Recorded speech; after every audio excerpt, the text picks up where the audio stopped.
What's going on, guys? Welcome back to WWE Network and Show, where I, Graham G.S. Matthews, break down all the original content I watch on the WWE Network. Today we're talking the latest episode of the R-Truth game show, entitled Big E and the Boss, featuring Big E and, of course, the boss, Sasha Banks. R-Truth tells Sasha Banks right out of the gate, which that was amazing, that there's no actual money on the line for this show, despite the fact that R-Truth's attire for every episode of the R-Truth game show is like a money jacket. A jacket with money printed all over it. There's no actual money involved in this show, but there are prizes, including the R-Truth signature toilet paper, which I'll get to later, because I think Big E won that. So anyway, they played Trivia Per Truth to kick off the episode, where R-Truth asks Sasha a bunch of trivia questions, including like stuff having to do with her real name, her nickname, like what was this show featuring this woman and that guy that ended in 1992, blah, blah, blah. And she has no idea. I knew it had something to do with, like, the boss nickname, because his first question for her had to do with her real name, but he didn't say that. He goes, oh, what's the slogan for, what's the name of the car company whose slogan is the best or nothing? Mercedes, because that's her real name, and her wrestling name before she became Sasha Banks in WWE. So then I'm like, okay, the next question is going to have to do with something the boss. And the show was called Who's the Boss? I've never heard of that show before, and she didn't either. And she goes, listen, the show ended in 92. I was born in 92. I would have no idea. And then Truth was like, oh, because you were born in the same year that it ended, I give you points. And that's that's how the show goes. He just gives up points for any real random reason. One of the other questions that he asks her has to do with who she first beat to pick up her first win in NXT. And she doesn't know initially until R-Truth acts it out. And he's like, oh, he's like acting all crazy. And then I knew right, like from that moment, I kind of had a feeling because I knew she was in NXT doing matches at that point. But the answer was Alicia Fox because she was like going crazy and she was doing that whole character at that point. And then Sasha remembers, she gets it right. He also asks her, who are the four horsemen of the apocalypse? Not the four horsewomen of the WWE, not the four horsewomen of the UFC, not the four horsemen of WCW. That's what she says. She gets it wrong. It's famine, pain, I think, and I forgot the other two, but like obviously that's a real thing. That's where Ric Flair and those guys got the name from the Four Horsemen of the Apocalypse. It wasn't an original nickname for those guys. So she gets that wrong. But she does get the next question right. Who did she eliminate from the 2018 first ever Women's Royal Rumble match? And she gets them all right. There were three people. Vicky Guerrero, and I'm surprised they even said that, now she's in AEW. Maybe this was recorded beforehand. She says Vicky Guerrero. She says Bayley. I think was towards the end.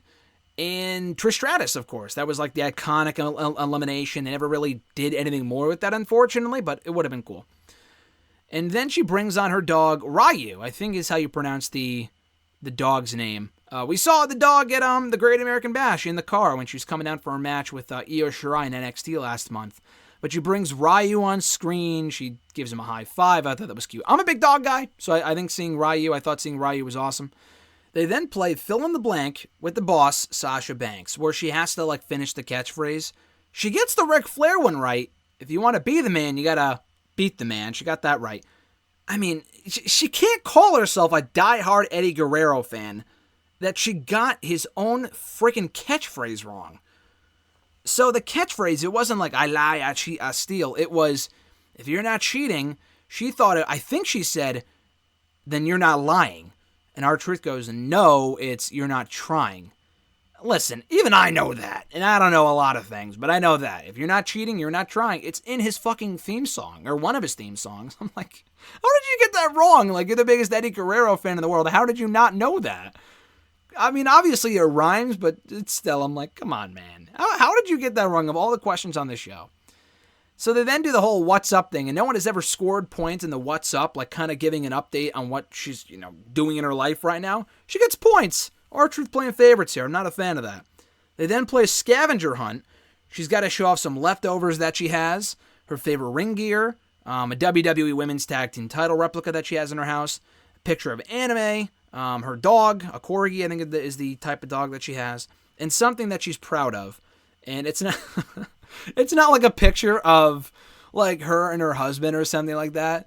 It's what is it? It's a picture of her and Eddie Guerrero that I think like Rob Schamberger made or something, which is cool. But that's something she's proud of, not like marrying her husband or some shit like that, which I thought was amazing. So she ends with 75 points. And she doesn't win any of these dumb prizes. Again, I think R-Truth is playing favorites here. She wins like a framed achievement award that says better than everyone. That has like her name is already in the thing. So we clearly already made up the prize for Sasha, regardless of whether she made up or whether she, earned 75 points, 20 points, no points, negative 10 points. She would have won that thing regardless. So he's clearly playing favorites here. So they then welcome on Big E, and they play Trivia per Truth. He asks him what was the rule of the tag team title rule called when you have 3 members or more of a team holding a tag title. Big E says it's now called the New Day rule. We re-Christianed it, we renamed it, we reinvented it, but it was originally called the Freebird rule. Truth also asks him who had the shortest tag team title reign. Big E had no idea. It was John Cena and The Miz. I think he ended up getting it right, but the answer was John Cena and The Miz when they held the belts for like 10 minutes or something on Raw back in 2011. He also asks who has the longest, or I don't know if it was most combined or longest reign as tag team champions for the SmackDown tag team titles. The answer was the New Day. The answer was the New Day. I think it's most combined days, because I feel like, I don't know, I feel like Usos have longest singular reign, and they must have most combined reign too, because the Usos have held the championship quite a bit over the last number of years. So I think the Usos make sense.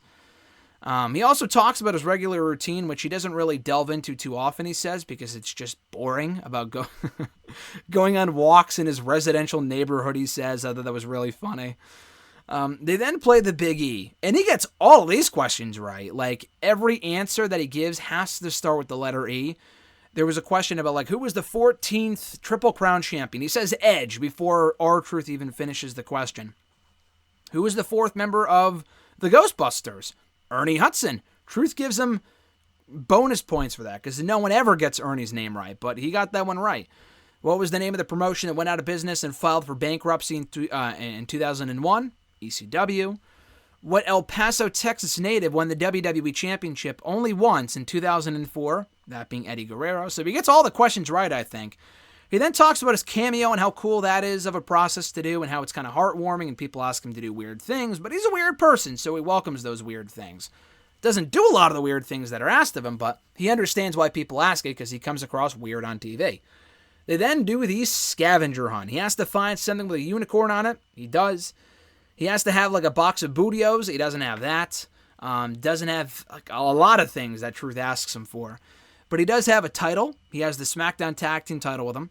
He has a weight belt with him that has Big E on it, which is cool. He shows off a skillet, and he also does a split on command, which he should get bonus points for, because that's pretty fucking impressive. So he also ends with 75 points at the end of this episode. And he wins. Sasha also ended with 75 points, and she got like that framed achievement thing that I mentioned. He wins fucking toilet paper, and Big E was even like, dude, no, like, I don't want that. Like, don't give that to me. I do not want that. So I thought that was great. The rankings, as they stand right now, are the following. Breezango at number 1 with 83 points. Carmella at number 2 in second with 78 points. And then Sasha and Big E tied for third with 75 points apiece. He then does the wrap-up to end the episode. Very good stuff as always. The Sasha part was great. Big E entertaining as always. Very entertaining episode. Check it out right now on the WWE Network. The Big E and the Boss edition of the R-Truth Game Show. So as I said a couple of days ago, and of course be sure to like the video, drop a comment, share the video, and subscribe to the channel for more daily content. This should be going up on Saturday. I don't know if I'm doing a SmackDown review today. I might, I may not. I have no idea.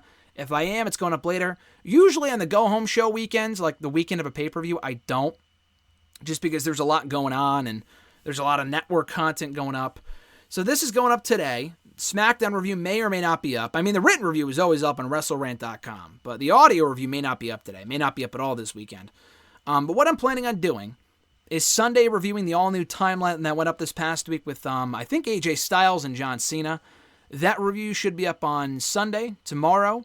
Monday, it's still like the MCU Rewatch review series, but like including, as far as other new network and chill content is concerned, I'll also be reviewing, what's it called? The new Untold with Sasha Banks and Bayley that went up this weekend as well. and the all-new 24 that's going up the day of the SummerSlam pay-per-view. So a lot of stuff to get to here on Network and Show in the days ahead, and that's not even including, all the other stuff going on right now. The MCU Rewatch Review Series, really proud of that. Check that out on Mondays when that goes up. My Triple H audio interview should be up right now here on the channel. Check that out from yesterday. That was fucking cool. My audio interview with Seth Rollins, that went up on Monday. Check that out if you haven't already. And most importantly, like I said earlier, fucking subscribe to the channel, man. I mean, there's content going up every single day. We got Network and Chills. We got WrestleRant videos, or WrestleRant radio excerpts, rather.